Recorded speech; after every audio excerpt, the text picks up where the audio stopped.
Welcome to Blog Talk Radio in high fidelity.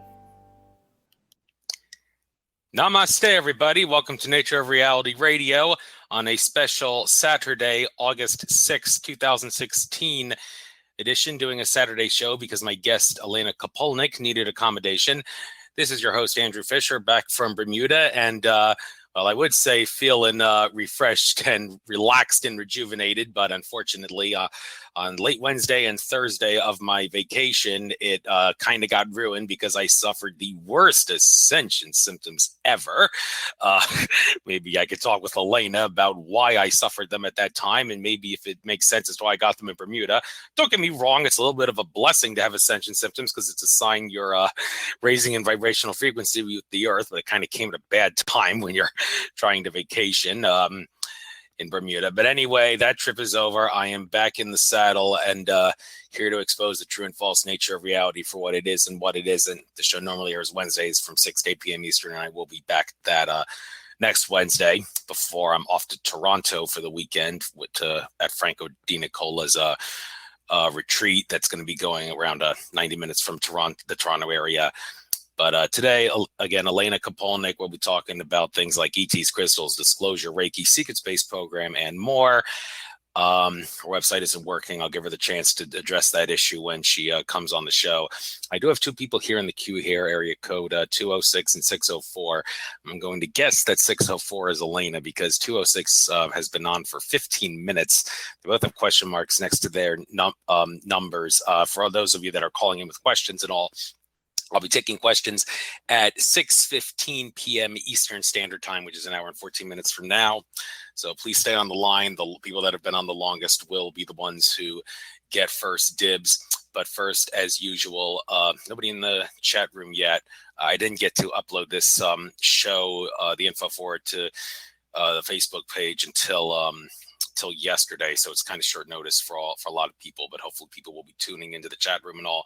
But first, as usual, we will be doing the news courtesy of Alex Jones and Company at InfoWars. Give me a moment here. As always, whenever I do this, I always reload the page to make sure that the most recent up-to-date news articles are up. This will not take long. Just uploaded one twice by accident. Don't want to have to do that.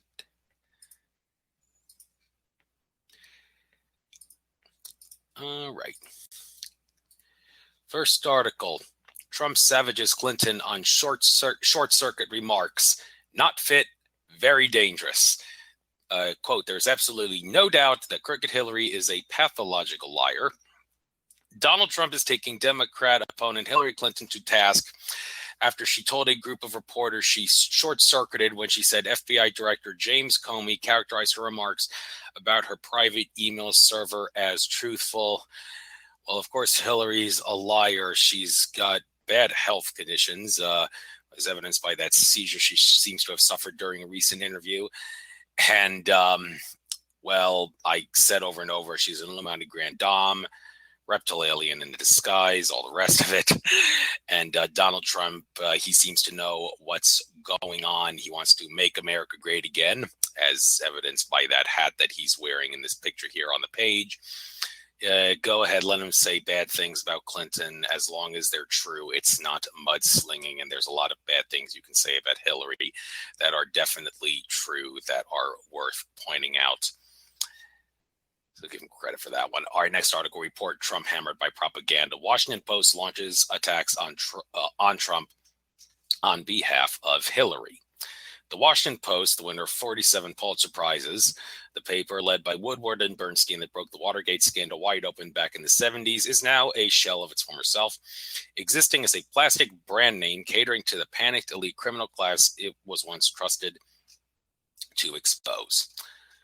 Well, I don't think even then it was trusted to expose anything. I mean, Watergate was totally manipulated when Nixon did with covering up a break-in. That's kind of normal for what a lot of political leaders had done, but they just took advantage of it to get Nixon out of office, the powers that be did, because he was going to pick up where JFK left off and release information about things like UFOs and, according to Andrew DiBasciago, time travel technology as well. By the way, Andrew DiBasciago, I did interview him and did a show with him about time travel and the Mars program and government's time travel program and secret program to Mars, which is not secret. It's known about, but people call it secret anyway because it's meant to be secret from the people that know about it and don't want people, the general public, to know about it. But we do know about it, but the mainstream media won't talk about it. So people still, for all intents and purposes, called secret. Well, you get the idea.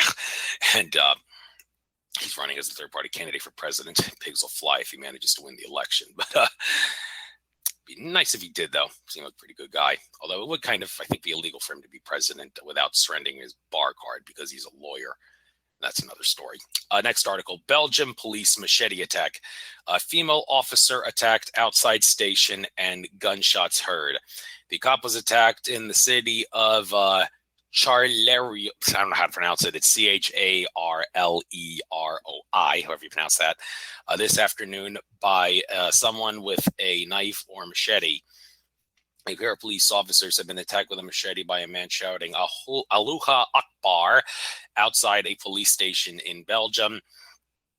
I'm going to go out on a limb and say this radical Muslim, he is affiliated with ISIS, and he's probably under some form of government mind control, like a lot of ISIS operatives are.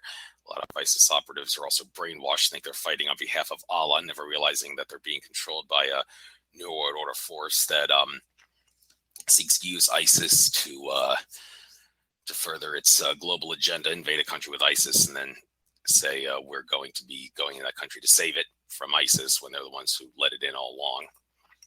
It's all a scam. Next article, Trump to deliver one of biggest tax cuts since Reagan, aide says. Trump has promised to unveil a new policy agenda for revitalizing the American economy in a speech Monday at the Detroit Economic Club. Donald Trump will propose one of the biggest tax cuts since the days of Ronald Reagan in a new economic blueprint to be unveiled next week, according to advisors to the Republican presidential candidate. Trump will reiterate his plan to cut the corporate tax rate to 15%. Earth to Trump. Taxes do not have to be paid by anybody if you don't owe money. How can it be illegal to not pay money you never owe? Well, Donald Trump will probably say, well, I can't just tell everybody that they don't have to pay any taxes because the income tax is technically voluntary. It would be too much of a big step. Well, okay, maybe it would be a shock to the system, but I mean, he has to understand that any money that you never owe, you don't have to pay. The income tax is voluntary. That's a whole other story. Dave Champion could tell you about that. Income Tax Shattering the Myths is the title of his book, Dave Champion's book. Definitely want to check that out. So Donald Trump, I give you credit for taking a stepping stone step here, but you got to understand, taxes are totally voluntary. People shouldn't have to pay squat. Next article, former NSA Director William Binney says we have Hillary's emails. The government is not telling us the truth. They've been lying from the beginning. Thank you for stating the obvious, Binney. Alex Jones speaks with NSA whistleblower William Binney about Hillary Clinton's missing emails and why the NSA still has access to them. Yes, and Binney's going to appear in an upcoming documentary film, A Good American, How Our Security Was Sold for Money. Yes, Bill Binney has decided to start making his name on InfoWars, appearing on more and more InfoWars interviews. A lot of NSA whistleblowers seem to be reluctant to show on InfoWars, but that's not the case anymore. Tom Drake also appeared on InfoWars. Hopefully someday Edward Snowden will as well. And yeah, they're not going to reveal Hillary's emails because that would show that the FBI is retarded for letting Hillary go.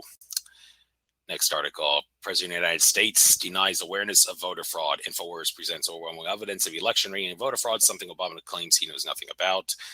In the face of massive amounts of evidence of fraud, Barack Obama claims ignorance or any awareness of rigged election, despite the fact he himself, his party, and his former affiliates can all be tied to it unequivocally. Yeah, because didn't Mitt Romney win the election in reality? Yes, he did. And Obama won a second term because Mitt Romney was cheated by voter fraud. And of course, Mitt Romney was helped by voter fraud because Ron Paul should have won the Republican nomination back then, but that didn't happen. Next article, 11-year-old to CNN. Trump's bad words a lot better than getting head chopped off. Boy tells CNN's election rhetoric doesn't compare to actions of ISIS. CNN received an unexpected response when a reporter asked an 11-year-old Donald Trump supporter if he was upset by the mean words of 2016 election. This must have something to do with people saying that Donald Trump is a racist and all, which is all a lie. And well, even the kids are becoming intelligent now. That's a good thing. Our next article, Beijing sends bombers and jets fighters over contested islands in the South China Sea. The communist country has been stoking tensions in the region since The Hague ruled against its historic claims to the waters. China has sent bombers and fighter jets on combat patrols near contested islands in the South China Sea in a move that will send tensions running even higher in the region. Okay, don't really have time to get into detail what this is about. It's already at 5:10. I gotta get Elena on in just a moment here, but don't really know who's behind this, whether it's the Chinese government or maybe the globalists, although, China's trying not to become affiliated with the globalists anymore because they're part of the BRICS, obviously. So more remains to be seen as to why this is going on. Last article, we've had enough of Merkel. Rest of Europe gangs up on Germany over crippling EU austerity. Angela Merkel caught an increasingly isolated figure in Europe tonight as the rest of the continent ganged up on Germany over its imposition of crippling austerity. Major EU nations, including France, Italy, and Spain, are clubbing together to form a new alliance with the aim of wrestling back economic power from the German leader. Yes, people have to understand that we do not want countries in the European Union. The Brexit was a great thing. Other countries need to take the lead. And Angela Merkel, need I remind you that your phone was tapped by the NSA, and Edward Snowden revealed that. Do you not realize that they were not tapping you to keep you safe? They want to make sure that you go along with agendas. But so you would just stop going along to get along, and please maybe make Germany part of the join the Brexit club and all that. Well, she's probably not going to do that because she's a minion. But anyway, that's enough. I'm 2 minutes behind schedule. Sorry about that, Elena. Got to play process of elimination here. Let's start with 604. 604, is this Elena Kapulnik? Yes, it is, Andrew Fisher. How are you today? Yes. Great. By the way, you could actually hear everything in the news segment because this is new. I'm actually doing hi-fi. They sent me an email saying I can do the hi-fi option. I can't use Skype for that anymore, but I got a new intro. That woman with the British accent isn't on Blog Talk anymore. It was some sort of a new introduction with a male voice. But last time I tried, well, not the last time, but like first time I tried using Direct Connect, there was no sound for a little bit, maybe because my computer wasn't adjusted to it. But you could hear everything in the news, right? Yeah, I could. Yeah. Right. Yeah. That's good to know. All right. So, Gemini Moon, one of my most faithful fans, is in the chat club. Just want to point that out. Hi, Andrew. Happy Saturday. Glad to see you made it. So, Elena, glad to have you on. First and foremost, I guess you might as well take this opportunity to get this out to all the people who like to look at your website but can't see it anymore. I know your website has some sort of a glitch. Somebody reported you for something malicious. It was really nothing wrong that you did and all that. So why don't you tell people what the deal with that is? That'll be resolved. Yeah.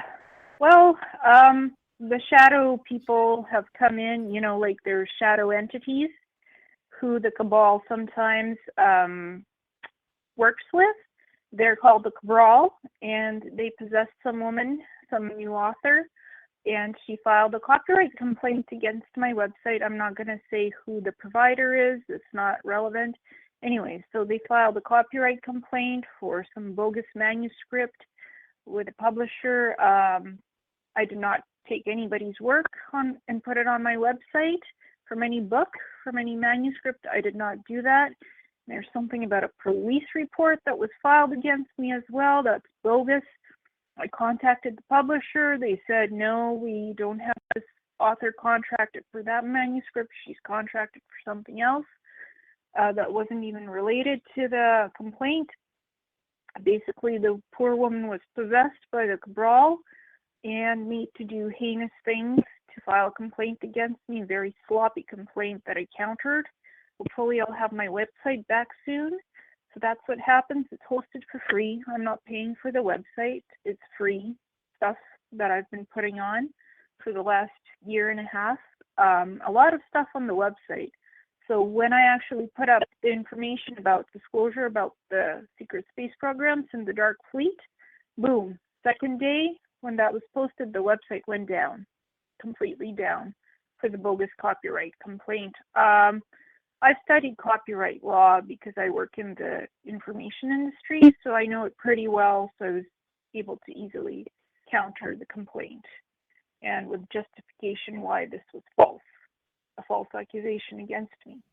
And we all know why it was done, because there was just too much disclosure going on that I was doing on YouTube and my website, too much good teaching information, wisdom teachings. It was just getting, a lot of people were learning from the website, visiting it, learning about different ETs. So that's why it was taken down, basically. That's the story. Okay, hopefully there won't be a lot of interference on this show. Yeah, you mentioned secret space. I have to go through make sure that I go through the effort of watching some YouTube channel, Secret Space Conference, I think is the name of the YouTube channel. They recently uploaded a whole new series of videos from their 2015 conference that they did. I already saw the ones with Jim Mars and Linda Moulton Howe on some other channel, but those were taken down, I guess, by the people in the conference because they didn't want that out yet. They wanted it strictly on their website. So they finally got uploading to rest. I'm going to have to get to the trouble of watching all those because I'm going to be going to Mount Shasta in a couple of weekends for Rob Potter's Secret Space Program Conference. And that's going to be big, and it'll be really handy if I could have all the knowledge of those talks with me. I'd be a great asset and a great activator at that conference, and wish you could join us. I'm sure it would be great too, but it's we'll have you in our hearts while we're there. No question. Maybe I'll bring some things up in this conversation while I'm there. But first of all, you should definitely let me just tell you one thing. You should definitely watch my video on the disclosure about the secret space programs and the Dark Fleet. It's on YouTube on my Awakening Cosmic Reality channel. It's quite informative. It's thank you for getting. I did an expose on it. Awesome. I'll look at that too. And please don't take offense to this. I really don't think we really need to get into your life story on this interview. I've seen all your other interviews, like with Michelle Walling and the ones you did with Brad Johnson, with also that one with Captain Kai, Randy Kramer involved as well. So there's lots of other interviews where people can get acquainted with your life story. So I want to try to focus for the bulk of this interview to get important information out. If you want to every so often mention things that happen in your life story, past experiences and all that, just for the sake of helping get the information out, by all means do that. But starting off with all that stuff, I don't think really need to do that. So first and foremost, I mentioned when I was in Bermuda, I spent the week in Bermuda. My parents are part of a program to 4 weeks of the year. They're part of a lottery thing, get selected. They'll let me come if I give them $150. So I came along. Vacation was going great. I loved everything, but last day and a half of the vacation experience kind of got ruined because I started suffering the worst ascension symptoms ever. Massive pressure in my crown chakra area, pain in my lower spine, the kundalini area, random pains flopping up around different parts of my body, hot flashes, cold flashes, felt fatigued, but wasn't able to fall asleep easily when I went to bed early. And I first thought that they were just pains from having walked so much, because I'd done a lot of walking through nature, because I'm a nature lover and all, and also walking on the beach as well. But I came to the realization that they must be ascension symptoms, because I tried using my Egyptian healing rods, my pyramid, which I brought with me, and Archangel Raphael's assistance to try to get rid of the symptoms, and that didn't work. And ascension symptoms, they're kind of like the hardest symptoms to get rid of through healing processes, because they're caused by activations, by increases in vibrational energy, and your third dimensional dense body not being able to adjust to it easily. So naturally, they would be like the hardest symptoms to get rid of, no matter how hard you try, or whoever help, in this case Archangel Raphael's help, like I asked, to get rid of them. So I realized they must have been ascension symptoms, and that was even confirmed through synchronicity when I read an article on In 5D recently that was uploaded about ascension symptoms to some degree, and it kind of fit what I had to a T. So that was kind of the universe's way, I should say, of telling me, yes, these were ascension symptoms you were suffering. So maybe you could explain to me why and for that matter, a lot of other people, because the article said that right now is a time when a lot of people are going to experience this. We had the new moon this past Tuesday. There's going to be something significant on 8 in a couple days. And then we got like this small partial eclipse going on the 18th of August. Why are people going through a lot of ascension symptoms right now? Can you perhaps answer that question? Sure. Well, for in your case, you were in Bermuda. That's the vortex of the highest energies on this planet. It's a portal gateway, actually, for stuff coming in and going out. ET ships, different kinds of entities. So you were in the vortex, in the eye of the vortex, Ascension vortex in Bermuda. And that's near the Bimini Road, where parts of Atlantis are. So it's a high vibrational frequency place to be in Bermuda. People disappear in the Bermuda Triangle. So no wonder you were feeling all of that. You might have had like a bit of ascension symptoms that were amplified by the Bermuda energies that are there, because it's a vortex. It's a huge energy vortex. And it's part of evolution. We are all evolving on this planet right now. So everyone is probably feeling certain ascension symptoms to certain degrees, some less, some more. And it's part of your how sensitive you are to energies, to reading energies, to feeling energies. Some people almost don't feel anything at all. Other people are very sensitive to these energies because our bodies are changing on the molecular level. Our DNA is changing to that of the crystalline DNA structure. We already have 80% of it in our body with water molecules and little crystals, but that's all being ramped up and genetically changed. That's why we're experiencing these ascension symptoms, because it's evolution at its highest source. Like I've been experiencing ascension symptoms for the last 4.5 years, just basically cleansing everything out and being evolved to the highest potential that I can get to. So most people are experiencing something. It might be pleasant. Some people just experience very pleasant feelings of happiness, of tapping into psychic abilities. Others are experiencing symptoms of, oh my God, I can't eat this food anymore. I'm having headaches. I'm having eye problems. I'm having body pains. It's because they're purging stuff that they don't need anymore, and their body is changing to something different, and now they need something else that they didn't need before. So they change their diet, they change their way of life, they exercise, they start meditating, they start learning spirituality. So for every person, the ascension symptoms might be different. And the way you go about handling them is very important. It's important not to panic. It's important to stay calm, to get enough sleep, to relax, to be out in nature, to be positive in your thinking. So all of that is very important as we are moving into this evolutionary process that we're in right now. So that's the crux of the ascension.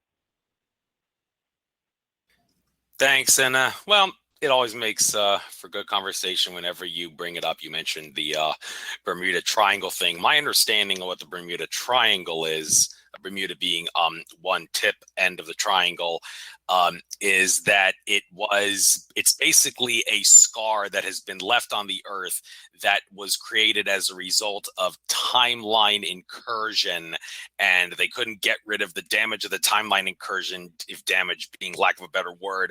So they had to put it somewhere, and they put it like in that triangle shape in the Atlantic Ocean. Likewise, there's another one, the Devil's Triangle, in the Pacific Ocean. And anything and everything that disappears in the triangles, it doesn't die. The people that disappear don't die or anything. They're not gone out of existence. They just enter some sort of a timeline paradox out of our timeline reality. That's the gist of it. From my understanding, that's not me talking. That's Akashic Records reader Andrew Parts is talking. I remember him talking in greater detail about that in some interview he did way back in the day that is still on YouTube. But since you see, I'm sure you know more than I do, because you hinted you know more than I do when you mentioned it in your exposing the ascension symptoms. But maybe you can explain in greater detail the science of what the Bermuda Triangle actually is and why it's there and when it got there. Sure. It goes back to the angelic wars, goes back to the time of Atlantis when weather modification technology was used on the planet. There was a lot of earthquakes, a lot of infighting from space and on the planet itself. The energies were collapsing. Higher dimensional energies was collapsing, and the planet went to 3D. Jumped from 6 to 5 to 3D, up and down, backwards. The energies imploded, and it created these time warp influxes in certain parts of the Earth. So it's like the Bermuda Triangle is an open time gateway portal. Sometimes it collapses, then it reopens, and it's very unstable. That's why people disappear into the different timelines, even different dimensions and planets. It's an open portal that a lot of ETs used to travel through the Bermuda portal. And, it's not that highly stable anymore, because as new influx of energy comes in, it affects that portal. Like you were saying, it's scarred and broken. So it's not a stable portal. And anything can happen in Bermuda. Anything goes over there. It's a lot of strange vortex energy that can make you feel different, even in how you're acting and reacting to certain things, your moods, your feelings, and whatever happens to you in Bermuda. Hopefully you come back from Bermuda and don't end up somewhere else, out in the galaxy or on the other half of the planet, for that matter. So it all goes back to ancient history of this planet, a couple of 100,000 years ago, or even a million years ago. There's been a lot of experimentation that's been done on this kinds of advanced technology. It's not surprising that these portals exist. So that's the gist of it. There's much more usually, but that's as far as I can go in talking about it. Okay? Thanks. And the plane that I was on that flies there and goes out of there never actually enters the geographical triangle. It's above it on the way to Bermuda. So if anybody who thinks, oh my God, we're going to fly into the triangle, we might disappear. No, we're not actually flying. Well, does that necessarily mean that we're safe? I mean, if you fly outside, like flying from the Philadelphia area down to Bermuda, you never actually have to enter the geographical triangle area. But does that necessarily mean that somebody flying there is not going to disappear into the vortex? Not always, no. It depends where you enter and how you exit, which point. Like if you don't go into the heart of Bermuda, you're not likely to disappear, but it can still affect you. The energies of that vortex are powerful. They can affect you, your body, your physical body, your emotions, ascension symptoms. It just amplifies whatever you're already going through to the 10th degree sometimes, like what you were experiencing. And you just have to work through it and, get better. That's the cool. Bermuda. Thank you very much. All right, the rest of this interview, I think we'll try to go with the best stuff for the last part.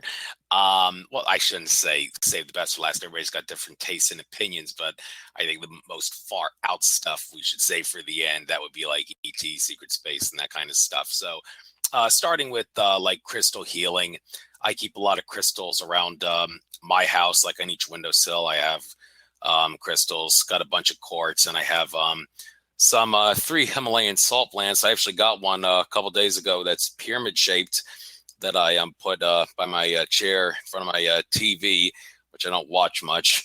I didn't know you shouldn't watch too much TV, they say nowadays, but I still watch Ancient Aliens and some UFO stuff on TV. And I can use that pyramid lamp to help me read when I'm there. And some also big Himalayan salt lamps, a couple of them that I use, and a couple of salt blocks that I put in different spots of the house. Obviously not as effective as the lamps, because the lamps light up and that gives them more energy, more juice, more meaning and all that. But they're pretty effective. I feel they've done me well.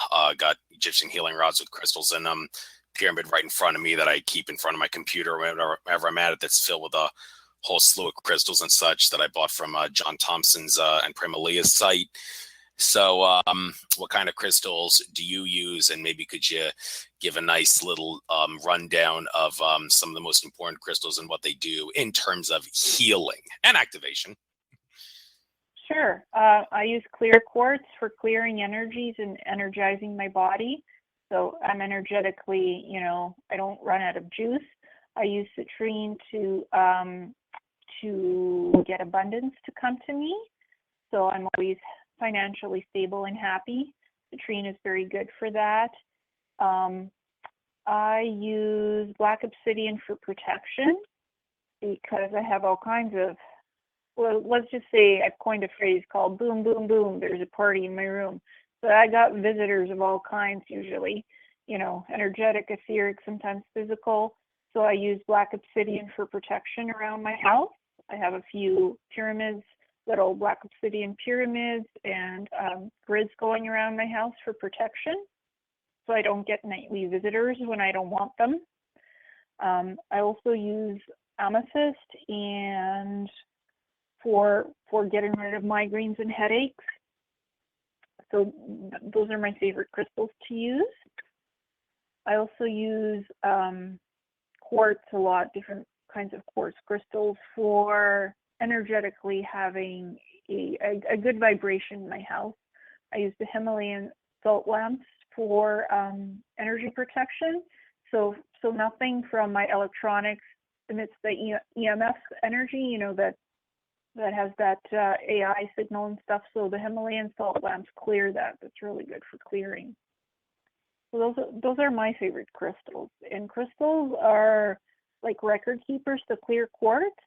So sometimes they store information about history, about ancient history, and they're like a record keeper, and you can see stuff in them. If you're psychically attuned with a crystal, you can use the crystal to store information on, because it's like a computer. Actually, crystals power computers, and crystal chip technology powers advanced spaceships that are out in space. So that's some of my crystal stuff that I use. I use a lot of crystal wands and scepters to do shamanic work with, and energetic work for manifesting stuff in my life, like good health, abundance, prosperity, happiness. You can use crystals to do that as well. So, and do you have any other questions about crystals? Yes, well, Jedi Master Yoda said, size matters not, don't judge me by my size. And I heard Eden Kantrowitz, one of my previous guests, and also a frequent vendor at the Free Your Mind conferences, say, well, you shouldn't you judge crystals or judge by their size.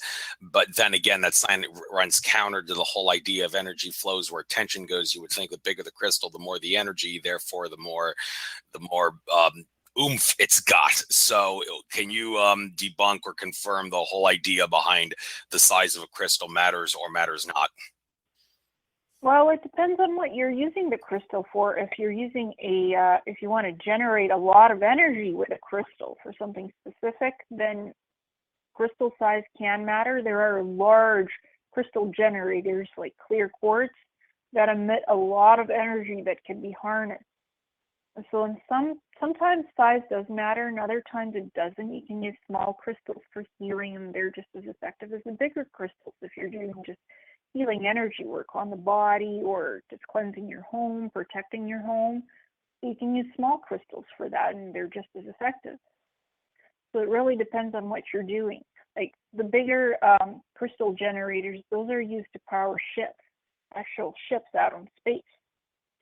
So for that, for powering space engines, you'd use the bigger crystals, clear quartz and other crystals for that. That really does matter for if you're powering ships. But if you're just healing energy work, you can use smaller crystals for that. So it just depends on what the crystal is being used for. And a medium-sized Himalayan salt lamp gives you what? It gives you light. So it doesn't have to be too big to give you light. It can be really small or medium-sized, and it comes in different shapes and sizes. That's an example. It's not that huge. So that's some examples of how crystal size works and what you're using it for. What is the purpose? What is the end result? And the size depends on that, how you work with the crystal. Thanks. And how about recharging the crystal? It has been, most crystal practitioners seem to assert that the light of a full moon is definitely better than the light of a sun up at a bright sun on a summer day, when you want to put crystals outside to recharge them, you should use the light of the full moon more so than the light of the sun. And they also say that even when there is no moon out, starlight on a clear starry night is really, really good. I don't know if they said it's better or worse than sunlight, but could you perhaps compare and contrast using starlight, moonlight, and sunlight to re-energize crystals, and why, if it is the case that moonlight is better than sunlight? Well, moonlight is less ultraviolet, and starlight as well. It's less ultraviolet. There's less radiation in it because the sun emits a lot of solar flares. So it's if you put a crystal under the bright sun during midday, it gets hot. The crystal gets hot, and it could break its molecular structure, and it could even explode if it's left too much out in the sun when it's a hot day, because it'll heat up. Also, it can leach the color of crystals, because say if you have an aqua aura crystal, which is blue, it's made in the lab. Clear quartz is mixed with gold and some other material, and it creates a crystal called aqua aura. And it's a lovely aquamarine blue color. So if you put it out in the sun on a hot day, it will likely leach out that blue color, and it will be a dull blue instead of this bright, vibrant blue. So color leaching, that's something can happen when you put a crystal out in the sun. It could overheat. Its energies won't work the same way, as opposed to moonlight, which is a lot gentler on the crystal. First of all, it will not overheat the crystal. It will not change the color of the crystal, and so the energetic properties will stay the same. So I believe I prefer moonlight and starlight over bright sunny day. When it's a hot day out in the sun, my preference is moonlight and starlight, because nothing will happen to my crystals. They won't lose their color, they won't lose their molecular structure, and they're not going to get overheated. So that's basically being smart about it. And hey, sometimes you can wash your crystals as well, but use pure water. Don't use the fluorinated water from your tap. If you can get your hands on some nice ionized water, that's pretty good for washing your crystals, like stuff like clear quartz and amethyst. You can wash definitely with nice water. Just get all that negative stuff out of the crystal. Water is good. You could put it in a creek. You could put it under, a little bit of nice clean water. Don't use salt water. That will leach your crystal out. Just nice clean water will do too. So that's my take on that. Thank you very much. Moving on to another form of healing and activation. You are involved in Reiki. I noticed. Are you, or is that just something that you researched? Because I seem to recall looking at another. I think it was maybe Michelle Walling's description of you on the N5D YouTube channel. One of the topics you talked about that. Do you know things about Reiki? I did put it in the title. Yes, I'm a certified level 4 Reiki practitioner, which is the highest level in Reiki. And I certainly did hands-on energy healing, which is Reiki. I would use my hands, put them over the person's chakra points, and use the energetic healing, which is Reiki, to remove blockages from the human body, emotional pain, trauma, physical pain as well. That's what Reiki is good for. It's good for relaxing people and removing traumas and blockages and physical pain. And it's a great relaxation modality. People can also have nice astral travel experiences sometimes when they're receiving a Reiki healing, which I've had quite a few experiences of those having astral travel, out-of-body experiences when I had Reiki done on me. And I'm a certified Reiki practitioner. I don't practice anymore. I don't physically do that as a healing modality for others, but I still do it on myself and for friends and family. So it's no longer a charged service. I used to do it as a service, provided as a paid service, because I'm a certified Reiki practitioner and healer. And it's really great, especially when you also put crystals on the chakra points. colored crystals. Each color represents a certain chakra point. When you use the crystals in combination with Reiki healing, it's really great for removing blockages. It just amplifies the practitioner's energies, amplifies the individual who's being healed to remove the blockages faster with the crystal, and it helps you relax quicker as well. So I prefer to do Reiki in combination with crystals being placed on the person's body, the person who's receiving the Reiki healing. So reattuning the flow of the aura field in the person's body, make sure it's healthy and there's no illness and sickness. Because I can do body scan and see if there's any health problems, and to just try and remove those the best way I can through the Reiki session. Did you have any specific questions about Reiki? One common debate, and I think people are always going to agree to disagree on this, is whether or how much practice you need to become good at Reiki. I mean, they say, well, you don't technically have to be certified. You just have to, you can practice on your own and be good at it. But many would say, well, you don't really need to practice so much. It's a matter of believing and acknowledging you have the power to do it. Okay, well, some people, well, that may be true, but some other people, because they have certain DNA activations in them, would have an easier time performing Reiki than other people would, and they may have other spiritual assistants behind them, backing them up to make it possible. But simply believing that you can do it yourself, I actually, when I had my Ascension symptoms, tried to perform Reiki on myself, putting my hands on my head and all that when I felt the extreme pressure in my crown chakra area, and it didn't really work out too well. Not so much because I'm not good at Reiki, or maybe I shouldn't say I'm not good at Reiki. Maybe I could be good if I tried it, but there was Ascension symptoms, not really something that seemed easy to get rid of, even with Reiki compared to other symptoms. But performing Reiki on oneself, do you have anything to say about that? Well, there are people who are more attuned to vibrational energies, or who are natural healers, and there are others that need certain training for it.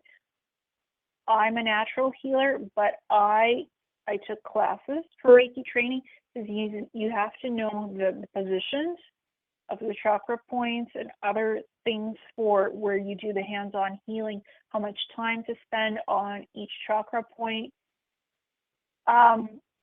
Most people need to be certified in Reiki by a Reiki practitioner with certified master level. And people get attunements to open up their auric field so the energy flows for Reiki healing. You are attuned in every level of your Reiki certification. So it is a Reiki healing modality is a certified program. And to be a official Reiki practitioner, you need to be certified by an authentic teacher who's worked with Reiki healing for a number of years, to be a practitioner, to be a working practitioner. For myself, I wouldn't trust somebody to work on me who's not a certified Reiki practitioner, who has not had experience working with. Let anybody put their hands on me to do energy healing. I would like to see the credentials behind the certification process. And you do need to have a certain number of practice hours to do Reiki treatments on others. It's good to practice working on yourself with Reiki, but you do need to have work practicum for Reiki certification, for legitimate certification. And I had to go through all 4 levels to get that done. Had to have a certain number of hours for practicum experience to even do Reiki healing on clients, to do it as a paid service for clients. So there is some authenticity that needs to be there in certification process. I believe if you don't know what you're doing in Reiki healing, you could do more damage than good with it. It's like with any healing modality, really. You need to know what you're doing to be able to work with energy healing, especially on a physical living being. So in my opinion, you should get the proper certification, do the work and know what you're doing before you start working on clients with Reiki healing.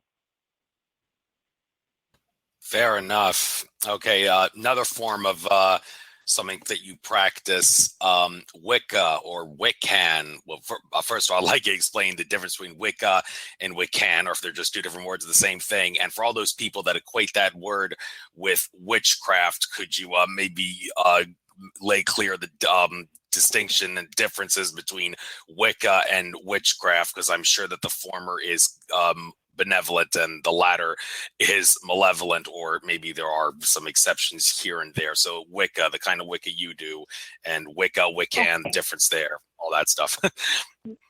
Wicca and Wiccan is the same thing. It is a form of light magic, basically good light magic, because there's dark magic and there's light magic. Wicca is being attuned to the earth spiritually, being able to help heal people. It's kind of like energy work as well. You can use crystals with that. You can use herbs. You're like a healing practitioner. Wicca teaches you discipline and teaches you how to work with energy, how to be in balance with the earth, how to respect nature, and how to be able to manifest things from the etheric level to the physical level, how to help yourself stay healthy, how to help others learn to be in balance with themselves, in harmony with nature. So basically, Wicca is a form of witchcraft, but it's a form of the white light magic, not the dark magic. And when I was learning Wicca, I learned how to work with herbs. I'm a certified herbologist through the Wiccan course. I learned to be able to manifest things from the etheric to the physical level, like to be healthier, to create abundance for myself, and make certain things happen, to have a purpose in life. So Wicca taught me structure. Wicca taught me protection methods, how to protect myself against negativity, how to remove entity attachments. Wicca teaches you that if you go to the highest level of the practice, you learn how to remove entity attachment, and also teaches you astral travel. It teaches you about all the different, ancient gods and goddesses, about the ancient way of life and how that's changed in the modern world. It's a really interesting study. It's basically learning magic. And magic has existed throughout the ages.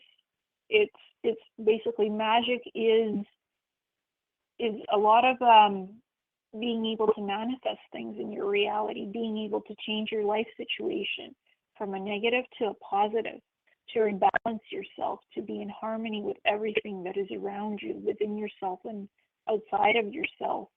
And Wicca actually is what helped me to energetically realign myself, to heal myself, and to be able to have contact with ETs. That was the preparation work that I did before making contact with ETs. So that's it in a nutshell for me with Wicca. Thanks. And you made it clear that there is black witchcraft too, but that's not your thing. So, yes. Well, not my thing, no. No, but it does exist. So thank you for differentiating there. It does exist. Yeah, I can certainly believe that. A lot of those witch stories and all that, there is some truth under the guise of fiction there. A lot of truth under the guise of fiction, to some degree. But I'd like to switch gears here. It's always something completely different. I'd like to talk about some politics right now, because I remember those interviews that Brad Johnson did with you, and also the one he did with you and Randy Kramer, also known as Captain Kai. And well, first of all, a couple of things were said there that can't possibly come true, or one would think can't possibly come true. And also something Randy Kramer said specifically that I'm thinking, where did that come from? I mean, you can't. I don't know if I should put you on the spot to speak for him on this issue, but well, you'll get what I'm coming to in a moment. First of all, I remember in those Brad Johnson interviews with you, and the one with you and just you, and also the one with Captain Kaiswell. One of you guys, I think it was Kay. Thank you for correcting my pronunciation there. mentioned that Bernie Sanders will be the president. Well, that's not going to happen. I don't know where that came from. And I also remember one of you said that Hillary Clinton will be president. Well, one would think that is ridiculous because Hillary cannot possibly win unless there's voter fraud. But if there's voter fraud, it would be so obvious that the American people, unless they're really apathetic and stupid, which in some cases they are, but they would not anymore. They're not, and they would revolt, and it would be obvious that Trump deserves to be president. And the third thing that really caught my eye was Captain K. He said that Donald Trump, he doesn't actually want to be president. He's mentioned something about writing a book or something about how Trump doesn't want to be living in a White House. He would rather be the hotel tycoon that he is and all that. So he's basically like playing the American people for a sap or something and going along with this. And in the end, he's going to say, I really don't want to be president. And I'm hearing this and I'm thinking, where are you getting this information? Where is all that coming from? So all this stuff about Sanders being president, which can't happen, which Hillary Clinton becoming president, which shouldn't possibly happen because the American people aren't going to fall for that. And Donald Trump not wanting to be president. Could you please maybe explain where all those three statements were coming from there? All right, let's start with Bernie Sanders. First of all, it was a possible timeline reading. It wasn't something that it was a possibility. Timelines can change in the blink of an eye. It's just something that Brad saw as a possibility, that in one timeline, Bernie Sanders became president. Doesn't mean it's in our actual timeline. It was just one timeline possibility. So that's where the Bernie Sanders thing came. And then Brad had done a dice reading. And he asked, will Hillary Clinton become president? And in that dice divination reading of him throwing the 13 dice, it said Clinton. Parts of the word spelled Clinton. That was a possibility. Doesn't mean she'll become president. It's just a possibility. And, you know, with all the scandal now coming out about her email server issues, about Benghazi, about the Clinton Foundation, you know, the FBI let her slide. They didn't prosecute her. She wasn't indicted. So obviously she has a lot of pull in the government that she was able to get away with that. And now the Republicans want to get her on perjury for lying to Congress. Maybe they can, maybe they can't. We don't know. It's all politics. There's so much going on behind closed doors. They're all posing, and, you know, some people agree, some don't. Some of them are enemies, but really friends behind closed doors. That's politics for you. Don't really know what's being acted out. What you see in front of you may not be what actually is in reality. So, because they're politicians, I think they're all friends behind closed doors. That's my opinion. As for Trump not wanting to be president, I don't know. I think Trump is a great salesman, and he has a huge possibility of becoming elected president of the United States, because what he's been saying, people are going with. People are excited about him becoming president. I mean, there was standing ovation for the Republican convention when he was speaking, because he was saying all the right things. He was getting people excited about his speech, as opposed to Hillary Clinton, who didn't really have anybody show up. Only half of the convention center was filled. It wasn't filled to capacity like Donald Trump's convention. So people weren't too thrilled about what she was saying. So it's two sides of the coin. I wouldn't want Hillary Clinton to become president. She's more crooked than any of those other politicians. I think she's more crooked than possibly, you know, when you shine the light on Hillary, she's done so many criminal things, and that's all being exposed. I mean, there's the hardest thing that could come up with Donald Trump was that Melania posed in the nude. Come on, that's not news, you know. If that's all they could dig up against Donald Trump, that's not newsworthy. So they can't really dig up too much stuff on him, because he's been a tycoon mogul. He's been making money. He's quite honest about making money. He's not afraid to say what he thinks and what he does. And he's had a few scandals of his own for this and that in the media. That's media attention. He knows how to spin the media to get attention for himself. As Donald Trump, he's a good salesperson. He knows how to get people's attention for what he wants. That's Donald Trump. He's not afraid to say, hey, this is what I think. This is what I would do. He's out there in the front headlines as, I think he can make president, because he's just good at selling himself. That's Donald Trump. He has the charisma, the personality, and he's not afraid to stir things up. He knows how to play the media well. I don't know if he's that good or that bad. I haven't really, looked at his timeline and who he is. I've looked into Hillary, and man, she's crooked, that's for sure. Donald Trump, he might be the next it person for the next 4 years. He might make some progress. Who knows? That's all I could say about that. All you could say. Well, I don't know if you'll have any say on what I wanted to bring up here. This issue of, the Hillary Clinton that we're seeing out in the public.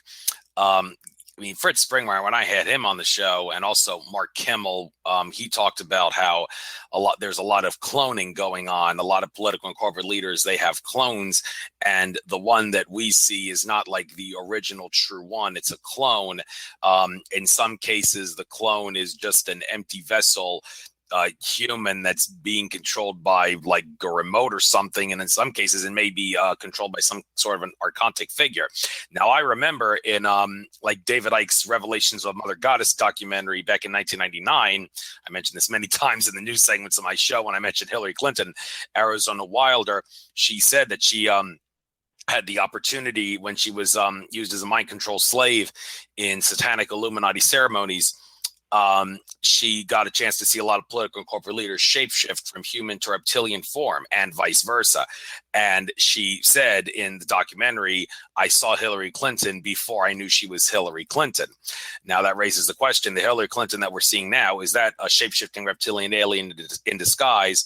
Or is that actually a clone of some human that is or is not under the reptilian alien influence, or maybe is not under reptilian influence, but is under some sort of other remote control influence? Now, the subject of cloning, it's not something that you can easily prove, so conspiracy theorists don't really go there, but I've heard lots of crazy things like Saddam Hussein and Muammar Gaddafi, the original Saddam Hussein and Muammar Gaddafi, they're still alive. The Saddam that was hanged was a clone.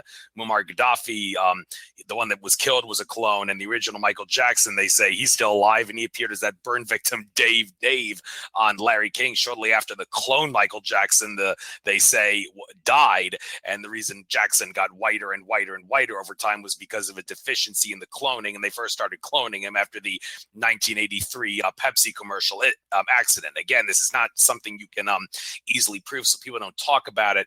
But people don't talk about it much because it's not easy to prove. So, but in the case of Hillary Clinton, do you have anything to maybe say about, are we looking at a clone, or are we looking at a shape-shifting reptilian alien disguise, the one that we see in the public scene? Well, personally, from what I've been able to read as Hillary's energy, because I could read energies of beings, I think she's a human reptilian hybrid that could shapeshift into partial reptilian form. I don't believe she's a full reptilian. She's a hybrid. And second of all, I wouldn't be surprised if she uses clones for certain things. I mean, look at what happened during her one of her interviews, where she just suddenly started bobbing her head left and right while she was smiling. What could that have been? Probably her clone malfunctioning, because something went wrong in the coding. People speculate she was having a seizure. People speculate she had some other form of, maybe she was being possessed. Who knows? Any number of possibilities with Hillary Clinton. At the core, I think she's a human reptilian hybrid who can shapeshift partially into reptilian form. I don't think her original body is showing up. I think it is clones, and one of her clones malfunctioned during the interview, and it's like received 6 million hits on YouTube, even more, because she was just twitching and bobbing her head and smiling demonically while that episode was happening to her. So I think the clone is maybe degrading and there's neurological damage somewhere there. She certainly wasn't on her best day, and it was caught on camera. And there's a woman behind her who is looking at her, a blonde woman, and smiling. So there may have been some remote control going on. And I don't know if that was done deliberately or not, but it certainly malfunctioned during the interview, because Hillary was certainly not acting her normal self. So, because what I know from information, after a while, clones do degrade. The more you clone a person, it's not their original DNA anymore. The clone will eventually degrade and start to malfunction. It'll have neurological damage. It won't be able to speak correctly. It won't remember what it's supposed to be doing or how it's supposed to be acting. So it will misbehave. And that's something that was mentioned in one of my interviews with Brad and Randy, that clones eventually do degrade. So, and I firmly think that's a high possibility, because I wrote about it in one of my articles, which was taken down from the website, that eventually clones do degrade when you clone them too much, because the DNA is not original anymore. It's been cloned too many times. And how much of the original DNA sample is there on file to keep on doing the cloning? You know, those are questions you got to ask yourself. What's going on here? So I think Hillary Clinton does have a few clones running around, and one of them malfunctioned on primetime TV interview that she was doing. There you go. Everybody saw it. Something was wrong with Hillary. Yeah, not easy to prove, but it does kind of make sense. But okay, we got said I'm going to take calls in about 13, 14 minutes from now. Okay, if we only have two people here in the queue that, well, one only has a question mark. So if we go past a little quarter after the hour, don't fret, guys. I will get you on. There's only two of you. So stay on the air. You'll get on. But there's something I really, really want to just get off my head right now. This is something that I'm not going to rest easy on, and I'm going to bitch and complain about it on future shows, I guarantee you, because, well, it's driving me nuts. Here's the thing. And, okay, you were the sort of the one that kind of said, it's not your fault or anything, but you said something that made me do a double face palm. And for that matter, Captain K, he did the same thing in that interview with Brad Johnson. It's the whole idea of disclosing the stuff about UFOs and the ET cover-up. And now there's the whole question of, why can't we just release this all at once? Well, in a nutshell, both you and Captain K said something to the effect of, we cannot release everything all at once, and instead we have to do it incrementally, bit by bit, over and over until maybe the year 2024 or whenever Pluto and Capricorn is over, or something to that effect. And the reason we can't do it all at once is because the human race will totally lose its cool. People are going to go nuts. The human race can't handle the truth. There's going to be chaos in the streets. People are going to commit suicide. They're going to lose touch with reality. They're going to plunge into depression.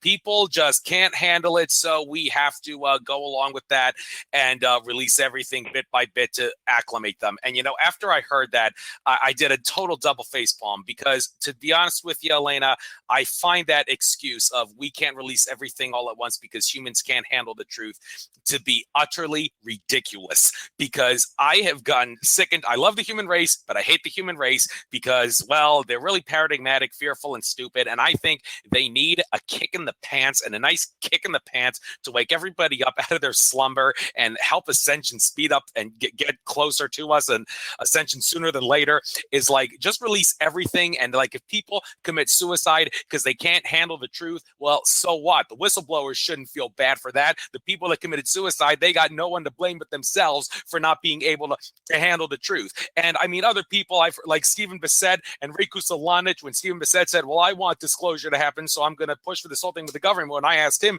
do you think people can't handle the truth, and there's going to be like an Orson Welles War of the Worlds radio broadcast all over again, he said, oh, no, that was then, this is now. People can handle the truth now. And Reiki Solanich, he basically told me the same exact thing. Well, apparently not, because people like you and Captain K are saying we have to release everything everything bit by bit because people can't handle the truth. So since you seem to beg to differ, could you please help someone like me who really doesn't understand this excuse and think this is a lame excuse? Why do you have to do this bit by bit? Why can't you just release everything all at once and give the human race a nice kick in the pants and realize this is the truth that's been hiding from you? Get used to it.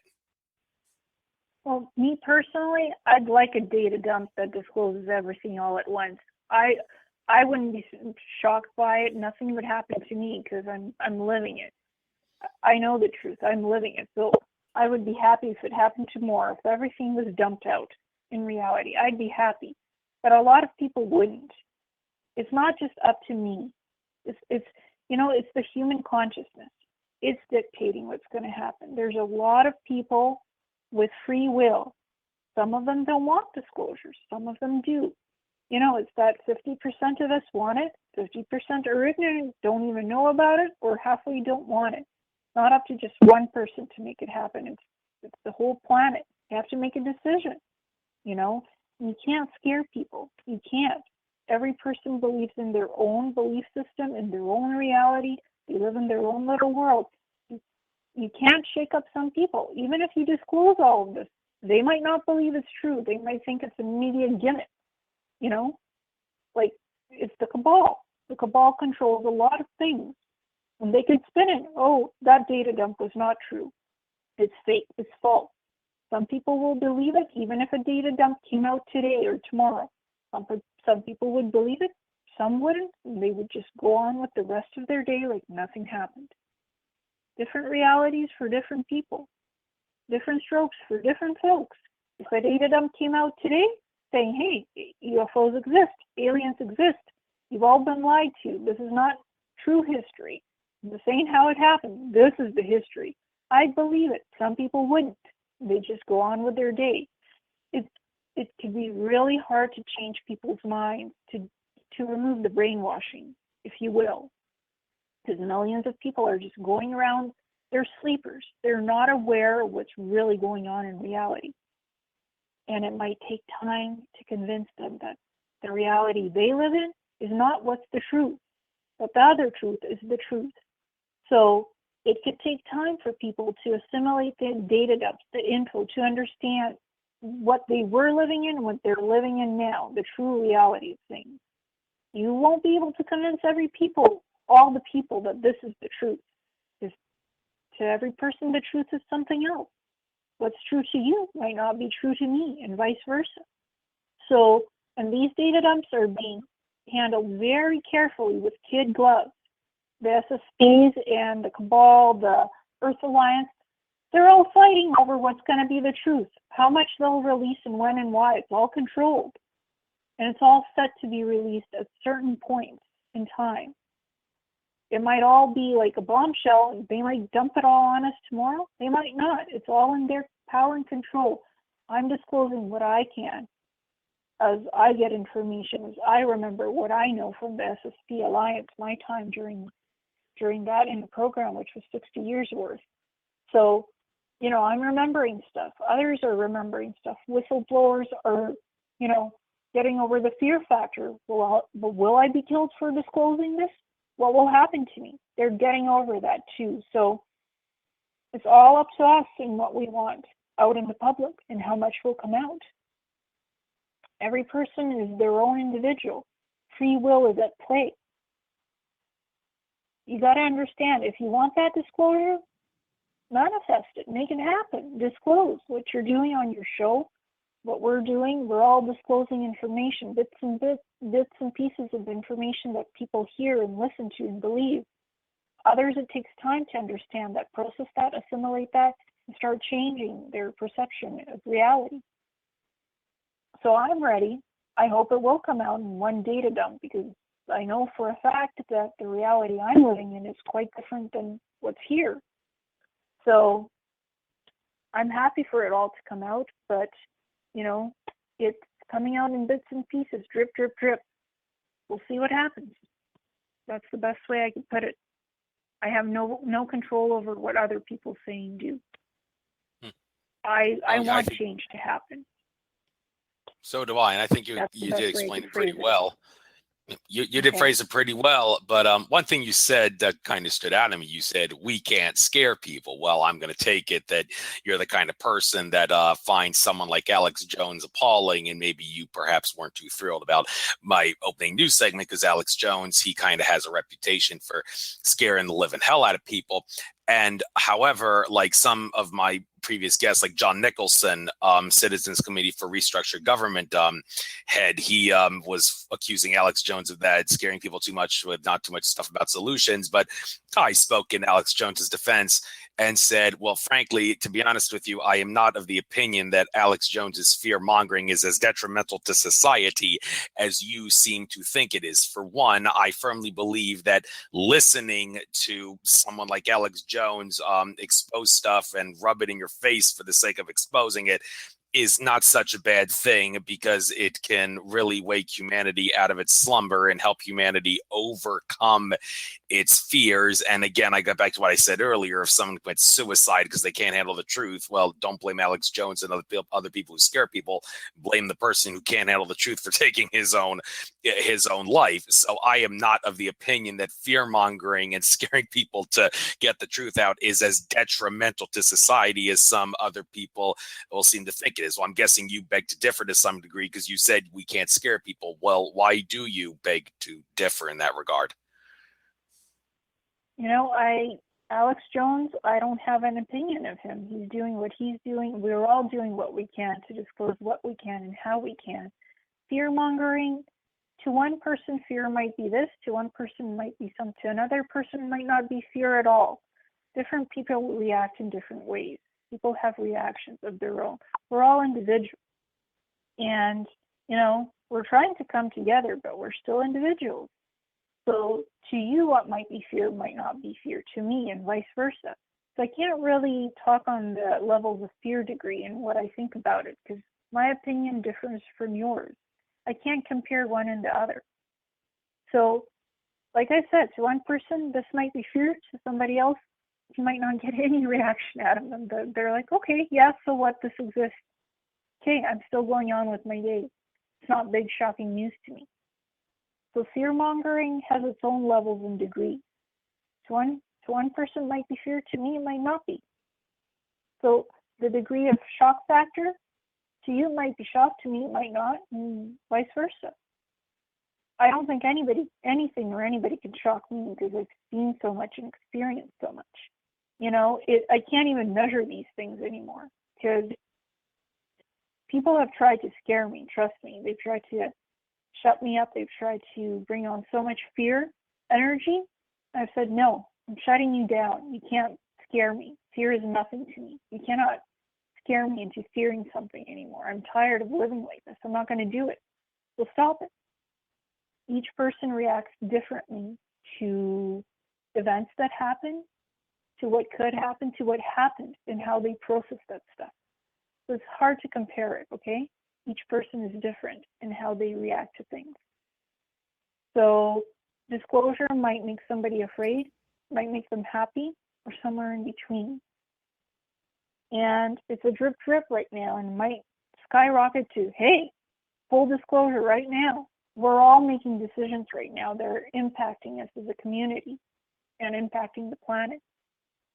So it's not just one decision, it's a lot of people making decisions and how they want to live in this planet, in this reality, and what's going to happen.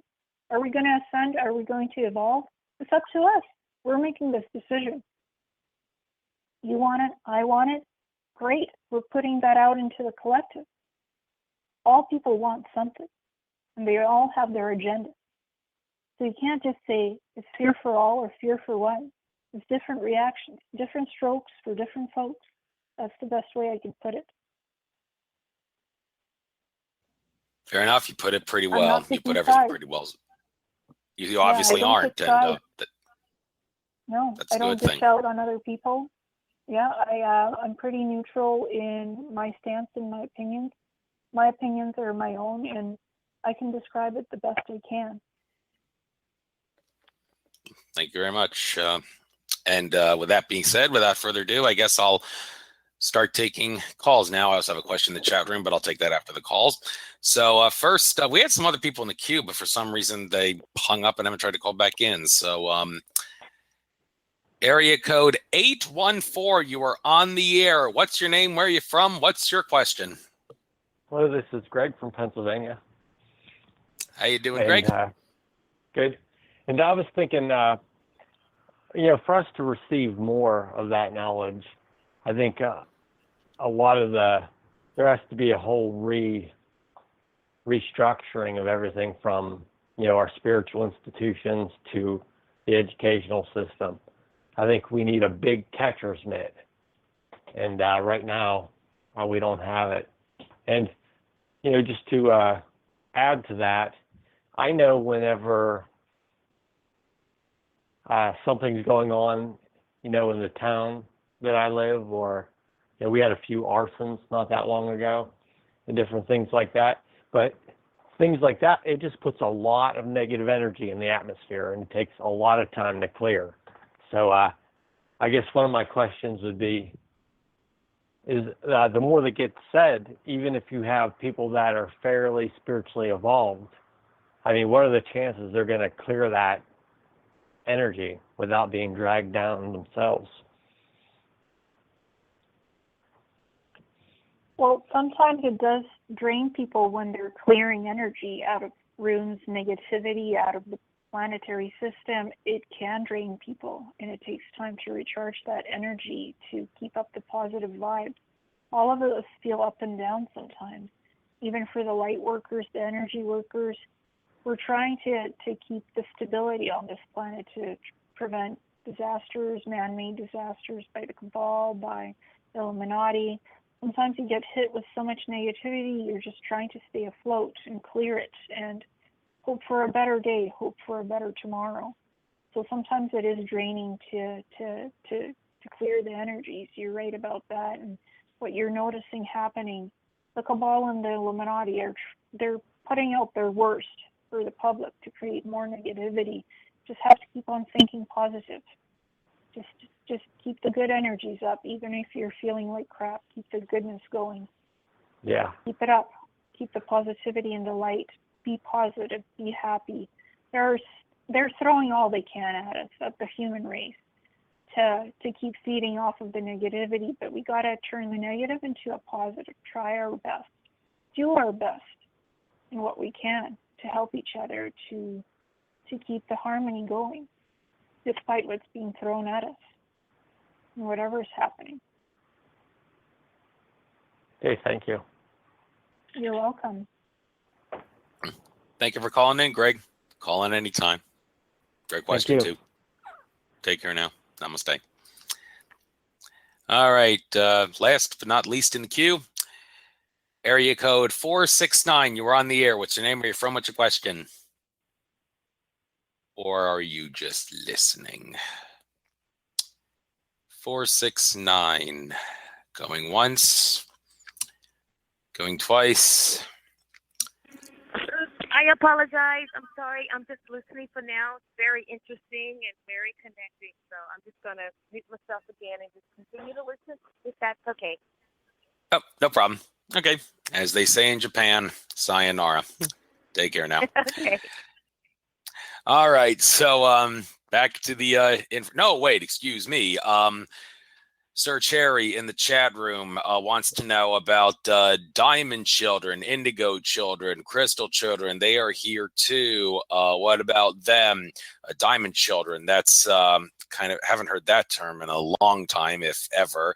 A lot of people would say diamond children, indigo, crystal, star children. They're all different terms for the same thing. Other people would say, no, they're not all the same thing. There are slight differences here and there. And also Sir Cherry says the universe is angry because the women and children have been forgotten. Well, that's especially true here on Mother Earth, which is feminine energy based. So this whole thing about diamond children, indigo, crystal, star being, what do you have to say about them? And are there differences, if there are any, between those different groups? Well, sometimes there's differences in when they came in the timelines. So we had our crystal harmonic timeline 1985 when the indigos and the crystal children were coming in. They started coming in mass, and they were the sort of like the Rainbow Bridge, preparing the way for the evolution process that we're in right now. They were holding the beautiful energy. They were holding the energy not to break the timeline. They were the first ones on the ground crew team, so to speak, to hold up the Rainbow Bridge so it wouldn't collapse. The negativity at bay, they were the first ones. Some of them were in the hippie era. Some of them were beyond the hippie era. They were the first wayshorers, so to speak, to hold the positive energies. So all what's happening can continue happening, what's coming to the fore right now. All this information coming out, they were the first to hold the energies. And now we have the diamond children who are starting to be born with all of these abilities, the psychic abilities, they're able to read people's energies, they're able to see the future, the past, the present, they're able to manifest things into reality, they're even able to change timelines, they're able to recall past lives. So those children are already born with those abilities, and they're psychically enhanced. Their DNA is different because they're born with knowledge that others weren't born with. They were born with some knowledge, and they were holding the energies of the planet. These new children, these diamonds, they already are born with these abilities, and they know where they came from other planets, other galaxies. They know they're star travelers, whatever. They're already born with those abilities, and they're easily able to hold the energy and transmute negativity into positivity, and to hold the light at a constant level. So those are some of the differences between crystal children, indigo, and the diamonds. Thank you for clarifying all that. And well, just because Sir Cherry brought it up, the women and children being forgotten, the suppression of the divine feminine on Mother Earth. Anything to say about that subject? Well, the children and mothers have been oppressed for eons. It's been an ongoing process. They were forgotten. They've lived as the forgotten. And now their energies are rebalancing between the feminine and the masculine. So we need to be accepted. We are all living beings. We all have energy. We are living beings, everyone. Mothers, children, men, women, we are all equal in life. And we should all be treated equally. There shouldn't be, okay, she's a woman, she's less stronger than a man type of mentality. Women are just as strong as men, and men are just as strong as women and children. We're all equal, and we should be recognized as such. There shouldn't be all these blocks and barriers for women and children, and superiority contests between men and women. We're all human beings, and we should be seen as such, and be given the chance to live, to flourish and thrive, and have equal opportunities in this world, to try things out, to experience the world, and not be, cast into this, I'm more stronger than you, or you're man or female or man or whatever. Because there's all kinds of things coming up. There's the LGBT group, there's the bisexuals, the lesbians. They're all people too, and we should be treated equally. We're all beings, living beings, and as such, we deserve to have the same human rights for all of us, and not have, gender inequality. Well, hold your reptilians there for a moment, Elena. I need to interrupt you and kind of debate you on that subject of everyone being treated equal. Like, people would hear that and say, what are you, some sort of a communist? No, with all due respect and all. And this reminds me of an article I just recently read on in 5D, talking about how, like, in higher dimensional realities, 4D and 5D, there is like no possessions for everybody because everything is collectively owned. And I read that and I'm thinking, well, wait a minute. It's like really, really, really hard to run society without private property, because where there's no private property, everybody owns something. And where everybody owns something, nobody owns it, because if everybody owns it, then there's no incentive to take care of it, because the people that can take care of it is just as much saying taking care of it as the people that don't have any expertise in being able to take care of it. So for those people that say you're a communist and you're out of your mind when you say everybody's equal, and people that would say that the person who wrote that article is a lunatic and saying that we can have a world without possessions because you can't run society without private property. I mean, do you have anything to any response to that? Well, I was born in Russia, which was communist for the longest time. I just think people have the right to freedom and to live. Most people are just surviving, making a wage, earning money. That's survival. We have the right to live. We have the right for equality and not to be oppressed based on gender, male, female, child. We have the right for equal rights for everyone on this planet, and not to stereotype, saying, hold your reptilian rights or whatever you just mentioned. I'm not reptilian. I have nothing to do with the reptilians. And I don't have the mindset of a reptilian. No, I was saying your reptile. I like the expression hold your horses. I was making a joke out of it saying hold your reptilians. Okay. Yeah, that's what I meant. That's what I meant. Yeah.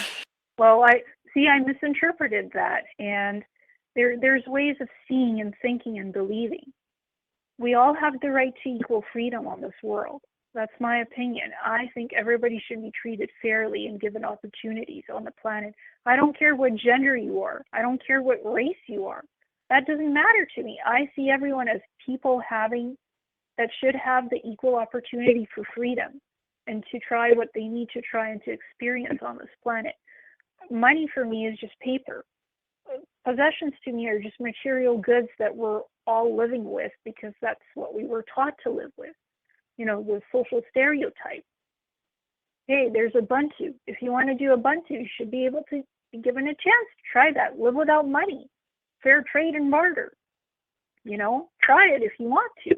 Everybody should have the opportunity to try what they want to try. I don't think we all have that opportunity, but we all want it. So, to you, communism might mean one thing. Somebody else it might mean something else. You can't compare apples and oranges when you have the whole human race here on the planet who has their own belief systems, and sometimes it differs. We're all human. We're all different. We came here to experience living and what it means to live in a 3D world and then evolve. So I can't say what material possessions mean to me and what it means to you. I can't make that comparison. My opinion is everybody should have equal rights and opportunities on this world, no matter what gender you are, or even if you're neutral or androgynous. You have the right to live and experience what you want to experience on this planet. That's my opinion. I don't have any opinion on communism or suppression. I don't think we should have suppression. Money is not it's not the means to happiness, to riches. Life is the means to happiness. Just live, enjoy your life, and live the best you can. Do the best you can. We're all human. We all make mistakes. We all live here. So just, to me, money is just paper. I go and I earn a wage, but, I don't think it's the end-all and be-all of material possession. It's just a means to buy stuff, physical material goods. It's just life. It's how we live. It's how we were taught. But we're trying to change that. I'm trying to do fair trades with other people in the community.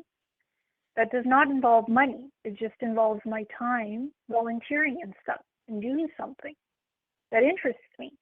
I think that's fair trade. Good example, I got to make a medicine bag with feathers and herbs last weekend in a community share garden. I did not bring any money or give any money for that. All I brought with me was figs, organic figs that I grow in my garden. And I got to tape the ceremonies. I got to eat free food, see a live band, experience what a medicine wheel is, see a teepee, take some vegetables from the garden. And all I did was videotape the event and post it on YouTube. That's all I really did. I brought myself and I volunteered for 5 hours. And I posted that on YouTube. That was a fair exchange for me, at least, of goods and a fair trade. Because I came and I volunteered and I did something positive in the community and was part of the community. And it didn't involve any exchange of money. It was just the community coming together to help each other. Volunteering, just people volunteering to make this community garden happen and to make this event happen. They didn't charge anybody money. They did not even ask anything, no donation. It was a free event for everybody to come as a community together, to eat some food, to take some food home from the garden, to have the opportunity to plant something in the earth, whether that be vegetables or just flowers, to put that in the ground. That did not involve money. Zero, nothing. Just people coming together, sharing their time and volunteering to help each other. That's all it was, and it was a good time. Over 100 people showed up. It was wonderful. A good example of how the community can come together. Things happen in a positive way.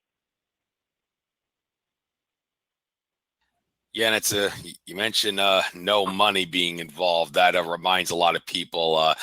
The whole thing about maybe you could perhaps give an update on this. If you don't want to talk about it, then by all means I'll change the subject. But some people in this field, like Alex Collier, he's talked a lot about how we're the only civilization in the Milky Way that he knows of that uses money, and he's talked about how there's supposed to be some sort of a currency reset soon. And I remember Brad Johnson when he was channeling Adronis, talking about how this year is supposed to signal the start of some sort of a currency reset. I mean, a lot of people would find that kind of hard to swallow, because when the dollar collapses, you think we're going to plunge into a temporary Great Depression, but other people are thinking, no, that's a good thing. We need a Great Depression. If we have to suffer a little bit, so what? The dollar is a tool of slavery. And whatever hell we have to go through to get away from the dollar slavery, I'm for it. If we're going to get a gold-backed currency as part of it, like a 10-year transition and no money at all, that's fine with me. I'm willing to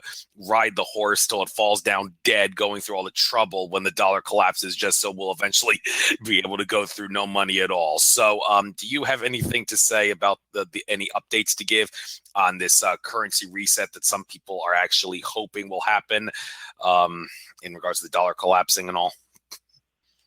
Well, all I can say is they can't make up their minds. Some of them want to collapse it, some don't, and they're still negotiating that way, to tell you the truth. Some want to see the money gone, some want a slow, very long-dragging transition.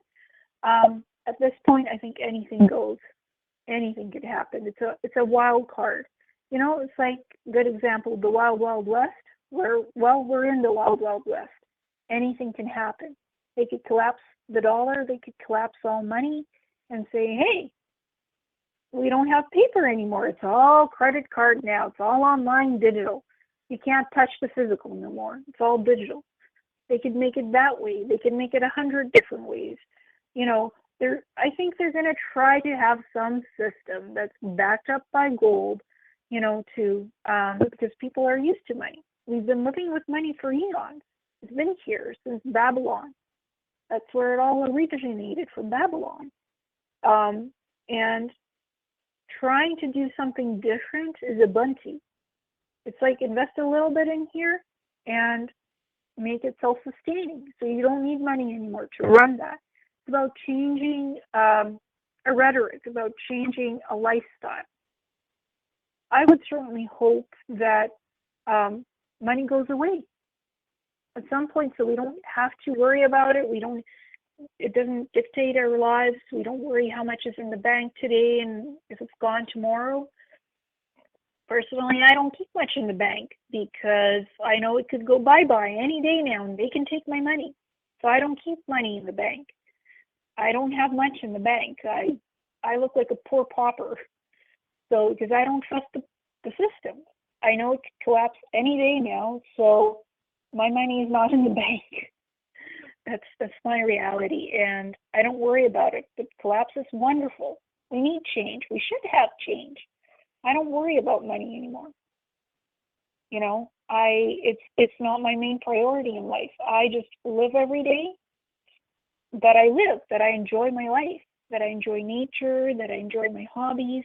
I don't focus in on the money problem. Because to me, it's just money. It's just paper that circulates. It gets you to buy food to survive. It gets you from point A to B on your car. fill up your gas. That's money does that for you. It's a sustaining mechanism on this planet at this moment. And as things change, that will change too. It's evolution. It's about getting the truth. And if those data dumps come out, we'll get the truth about money. Hey, it's just paper. It doesn't really do nothing for you. Just control the masses for a while. So if it goes down and collapses, I won't be feeling sorry about it, because to me, that might signal that change is coming. If it all collapses and goes downhill, that's a sign that something is changing. So you just gotta see the situation for what it is. Yeah, and if it collapses too, I can handle it. I can handle it too, because I can. If it plays out 100 different ways in their scenarios. So yes, and I can easily. They're still negotiating it. Yeah, they're negotiating it. They always are negotiating something to happen. So just a wait and see kind of thing. I could handle don't it. Don't play on the stock market. Yeah, that's right. That's my advice. Don't play in the stock market, because you'll lose. Mm. That's almost a guarantee. Yeah, worst thing ever. That it could collapse at any time, or it could, stay stable for a little bit, then boom, it's collapsed. So I wouldn't play the stock market right now. Don't gamble with whatever you have. Just think of creative ways to maximize what you have, and don't keep it all in the bank either. Find creative ways. That's all I'll say. Thank you for your advice. And even if there was a Great Depression like thing, I could easily write it out, because I've got $2,000 worth of storable food, so I'm prepared. But others aren't. So they're okay. But we got 23 minutes and 40 seconds left on the live feed. Want to try to get this really, really key stuff out. Secret space program stuff. We did touch on it here and there and throughout this interview. I'm going to be learning more about it in great detail, as well. Many of the things are probably going to discuss at that Mount Shasta conference in a few weeks is going to be preaching to the choir to me, because I'm going to be watching a lot of stuff about it through those YouTube videos. I say I'm going to be watching soon from the Secret Space Conference YouTube channel that they uploaded. So, but in regards to the Secret Space program, well, if it's not too much trouble right now, and if your signal starts breaking up, we're talking about the good stuff. Could you please, all the stuff that you put on your website that got you kicked off about the Secret Space program, please talk about it on my show right now. Sure. So I basically disclosed what type of Mars bases there are on Mars, and talked about Operations Lunar Command on the Moon. I talked about what kind of stuff the interplanetary corporate conglomerate is, that it uses torture methods, that they bioengineer cyborgs and mix human parts with cyborg parts. They're into the transhumanism stuff quite a bit. They're into slave labor, because they trade humans for technology to reverse engineer it and sell to other ETs of the not so good intentions. They could blow up planets. I talked about the Dark Fleet, what their bases look like, what their starships look like, and I went into detail about what the SSB ships look like, and that's what got my website down. They took it down the day after I posted that video.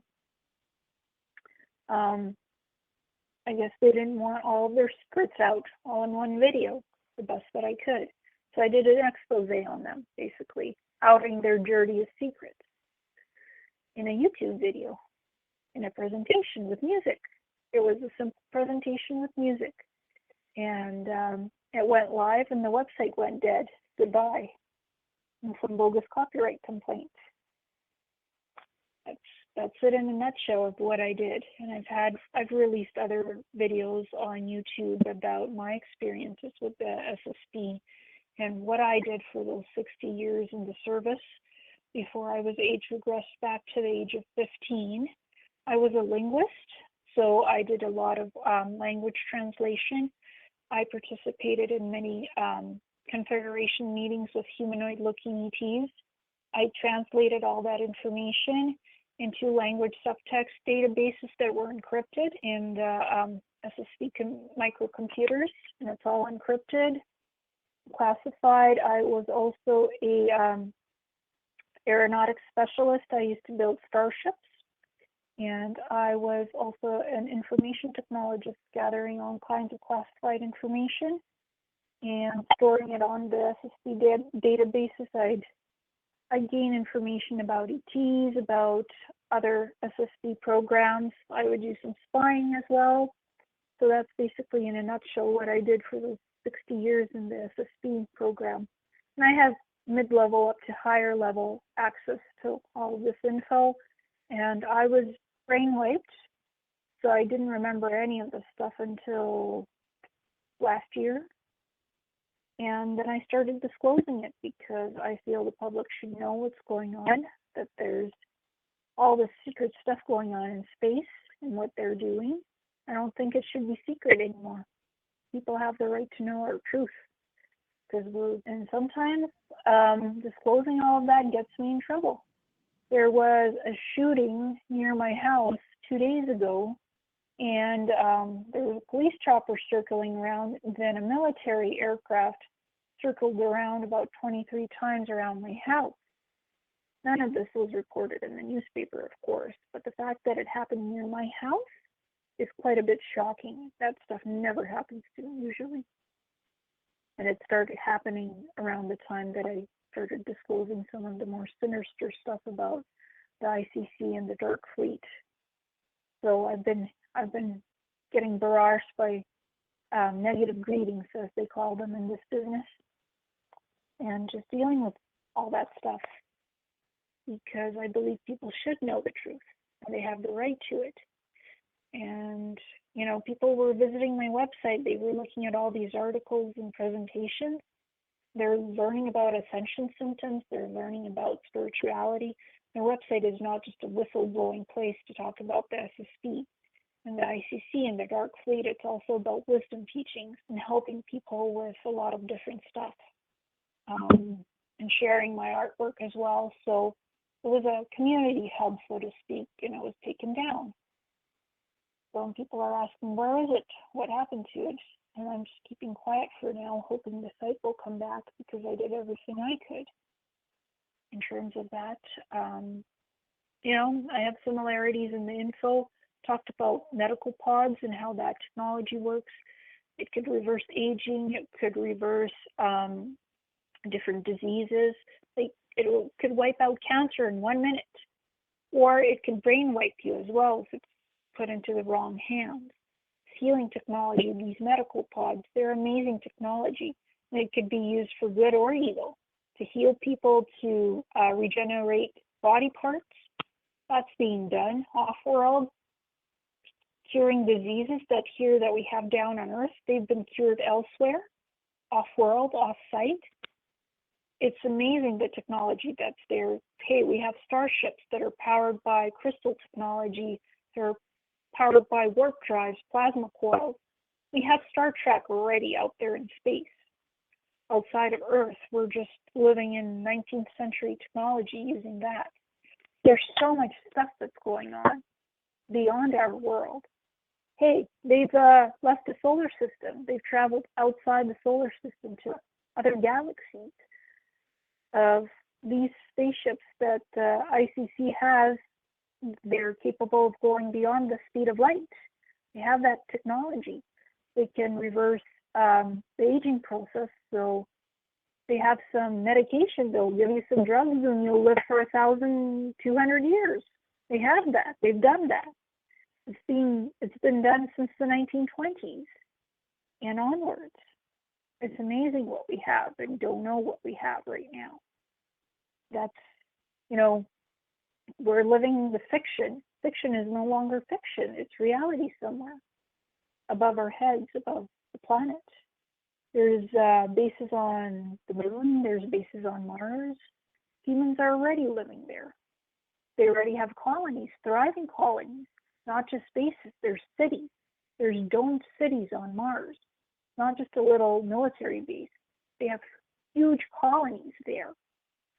And the moon is not just occupied by humans, it's occupied by ETs. And some parts we're not allowed to go to. And other planets like Venus, like Mercury, Mars, Pluto even, these things are occupied. They have ETs living there. And we have the inner Earth people who've been here for millions of years. We don't know about them, but they've been here for eons. Hopefully that'll come out on data dumps. I can't wait for it. Can't wait for all of this to come out. And I've done various presentations on all of this stuff that I've just talked about.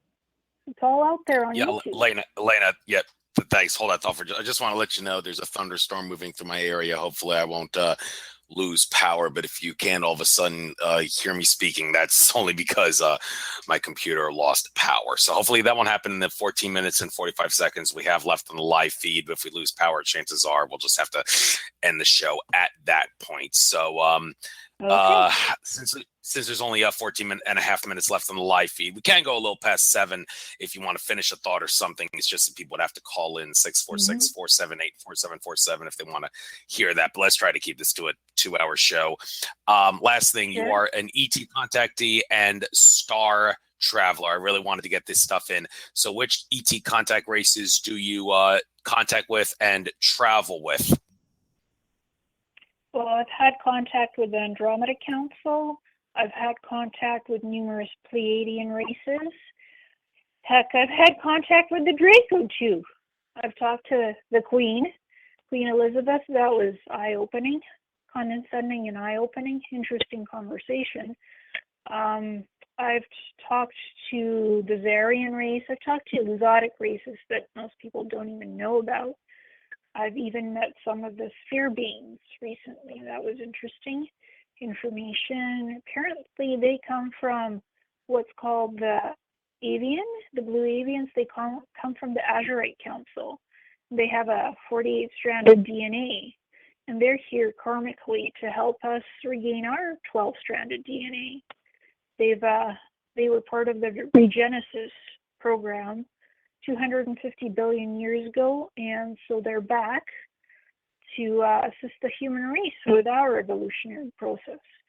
Corey Good has touched on some of that information. So they're basically blue-skinned beings who look like aliens.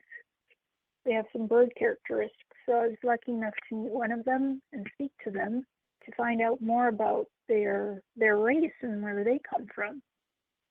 That was one of the latest ET moments of contact that I had with one of the blue aliens.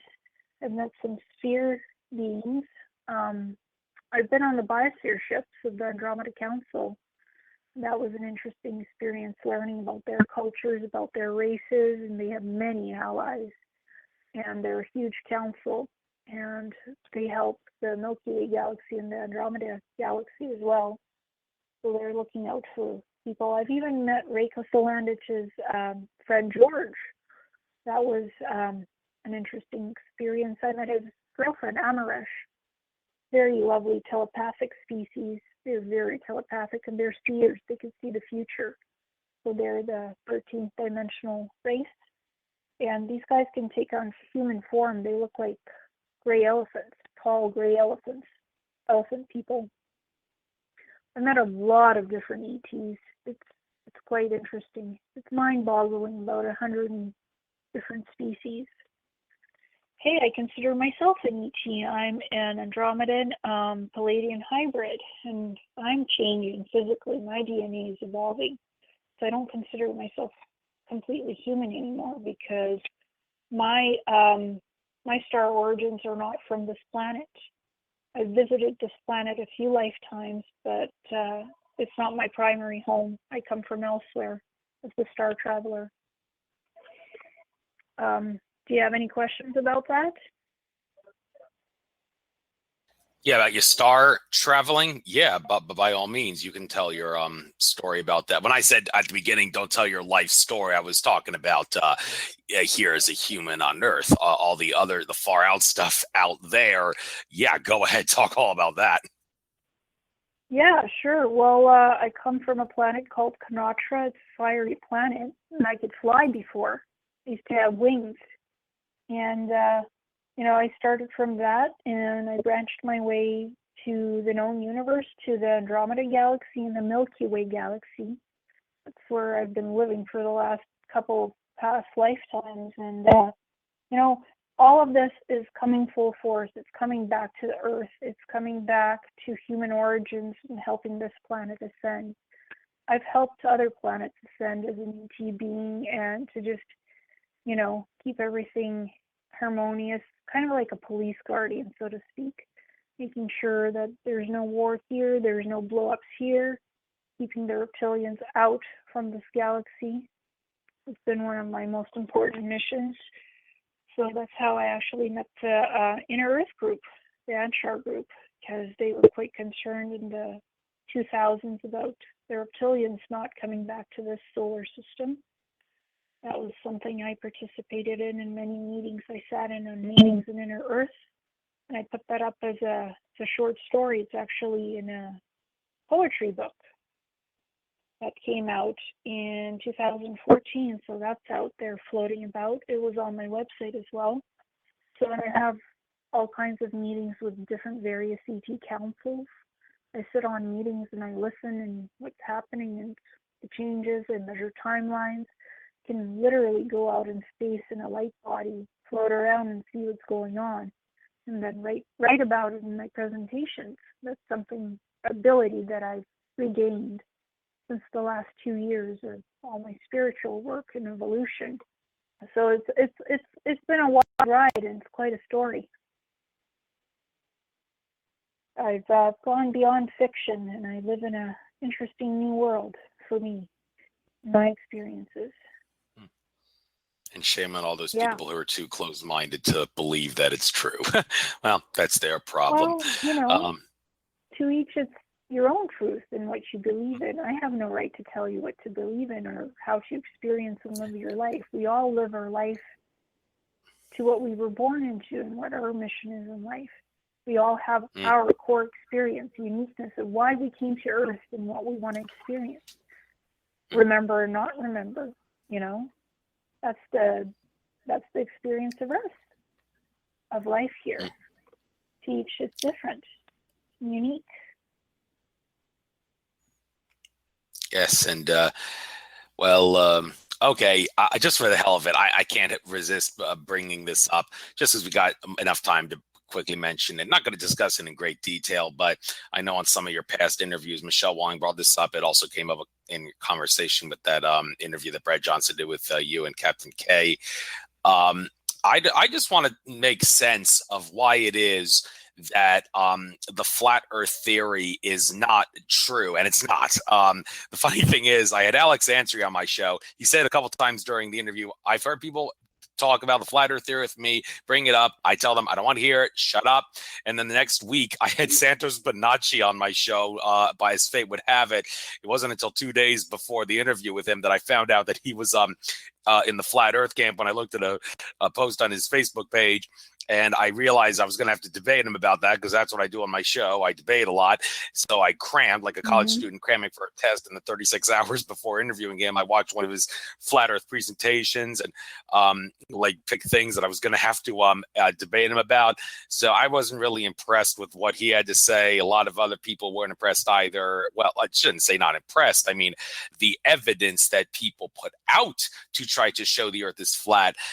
Some people be like, okay, I'll take it the earth is round. There's enough evidence to show that it is. But then again, these flat earthers, they seem to be putting out a lot of evidence to show that it's flat. So how could it be wrong when they're putting out good evidence? Well, the answer to that question, and the best answer to my understanding is, and George Kavaslis sort of helped explain this in an interview he did. He said that all the evidence that the flat earthers have to try to prove their point is like a two-dimensional form of evidence that's used to describe a three-dimensional construct. You could sort of think of it as like Isaac Newton's theories being the same as Albert Einstein's, but Einstein's being more complex and higher level consciousness. So Newtons, even though they're not so much wrong, they're flawed because they're not like, they don't tell the whole story. Well, the flat earth, it doesn't really tell the whole story because it's a two-dimensional way of looking at what is normally a three-dimensional construct, but because it's dimensional, like one dimension leading to another dimension, the evidence will appear valid and right, even though in the end it doesn't prove that the thing it supports is true. So that I'm just bringing that up to try to help people make sense of how it is that the flat earth theory is wrong, even though they have evidence to show to back up their claim. So do you think maybe that is a good explanation for why it is that flat earth is wrong, but the evidence seems to suggest it's supportable? Well, the thing is, the earth is not flat and it's not round. It's a little bit of both. I keep saying that in all the shows. It's not totally flat. It's not totally round. There's portions that are more flatter. There's portions that are more circular, and vice versa combined together. It's not just one whole large sphere, and it's not completely flat. It's both. It's combined. It's like, okay, you're traveling on an airplane. You're not going to fall out of the sky because at some point the earth is flat and you're going to fall off somewhere. You keep on traveling, right? There's no ending point on the planet. You just go in a circle round and round. So it's not flat and it's not round. It's a combination of both. In some areas, it's a little bit more flatter. It's a little bit more rounder. It has peaks. It has curves. It has edges. And it has everything in between. It's neither of those. It's both. There's also hollow places in the earth, honeycombed. So, you know, it's like you can engineer biosphere ships, planetoids that are made out of rock and have been hollowed out. There are spherical planetoids out there that travel in the universe like a starship, like our moon. There is a theory of that. So nothing is completely flat, nothing is completely circular. It's a little bit of both, a little bit of both. So I don't subscribe to the flat earth theory. I'm not part of it, never was, never will be. It's a little bit of both, a little flat, a little circular, a little peaky, a little edgy. It has curves and dips and shapes. That's where I stand. That's where I sit. We're not going to fall off of the earth. We're not going to keep on going in circles forever. It's everything and in between. That's what it is, as far as I am able to tell energetically and what I have seen. That's my stance.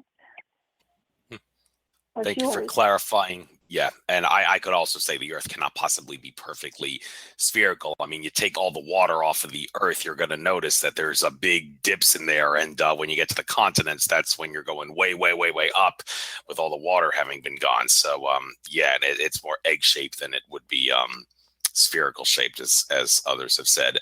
So with that being said, I guess we'll have to bring the show to an end because it's almost 7. Lifey's going to be up in 2 minutes and 20 seconds.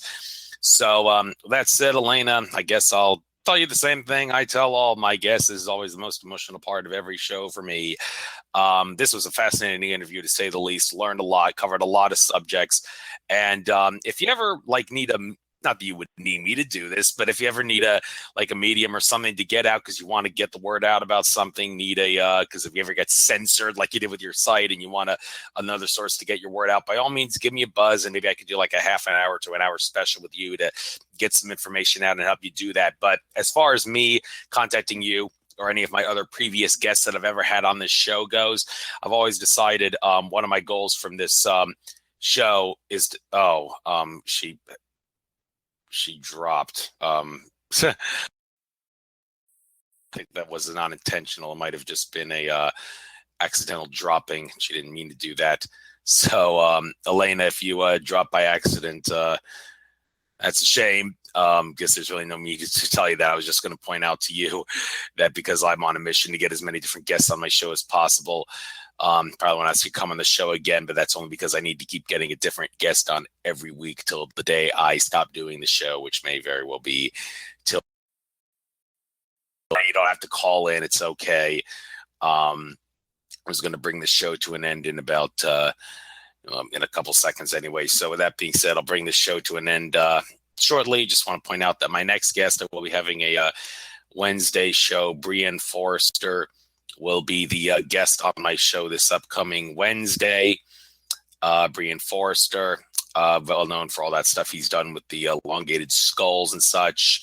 Hope I pronounced his first name right. It's like Brian, but with an E instead of an A. He'll be the guest this upcoming Wednesday. And then I don't have any guests scheduled after that. I got to get busy contacting a whole slew of potential guests, and I've got a list prepared for that. So tune in next Wednesday from 6 to 8 p.m. Eastern for Brienne Forrester. This is Andrew Fisher signing off. Everybody enjoy the rest of your trek throughout infinite consciousness.